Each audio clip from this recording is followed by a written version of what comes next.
So I only have one class on Monday, Wednesday, Friday, and it's at 2 p.m. and it's ASL. So today I woke up, like, did all my stuff, went to campus to go to my ASL class because it's Monday, Wednesday, Friday. And on Monday, obviously, we didn't have class because it was Labor Day. Well, I get to class, I'm standing there with a couple girls, and we realize class is canceled. One of the girls tells me, like, oh, it's on Blackboard, like, class is canceled. So I'm like, oh my gosh, this is great. I could totally use this time to go do my geography test. So I go and I sit in a study room and I'm looking, like, to try and log into the geography test, and there's a code for it. I'm like, that's so weird because there's normally only codes when you go to the testing center. But it didn't say anything about a testing center, so I'm looking at it. Finally, I go back, and his first email this semester, he tells me it's in the testing center, whatever. Which, like, that's totally my bad, but then I'm like, oh my gosh. So I log into the testing center website, they don't have any time for today. So I'm like, okay, cool, great. Well, the test is due today, so how the fuck am I gonna do that? So I walk my ass out of the STEM building, and I'm like, okay, yeah, I'm gonna go to the testing center and ask if I can take the test. So I, like, sprint to my car, I get in my car, I go to the testing center, drive there, whatever. I'm all pissed off at myself because obviously this was really stupid of me. Get to the testing center, I walk inside, I'm just like, please,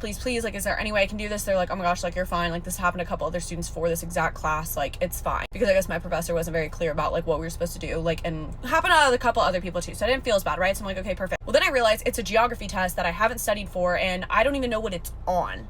It could fully be on the 7 continents. It could be on, I don't know, maybe Mount Vesuvius. It was on Mount Vesuvius. So I get there, I take the test, and I'm taking the test. Hardest test I've ever taken in my life. Not because I'm stupid, but because it was, like, the most, like, tiny little places all across the world, and all of their names were, like, insane. But then there would be questions that were so easy. Like, one was like, where's Africa? I'm like, okay, that's simple, right? I don't know. Anybody know where the Cascades are? Because I've never even heard of that. Like, I don't know what it is. Which, once again, this is obviously my point being is I took the test, and you want to know what I got? 55%. Also, what professor makes you take a test on the 5th day of class?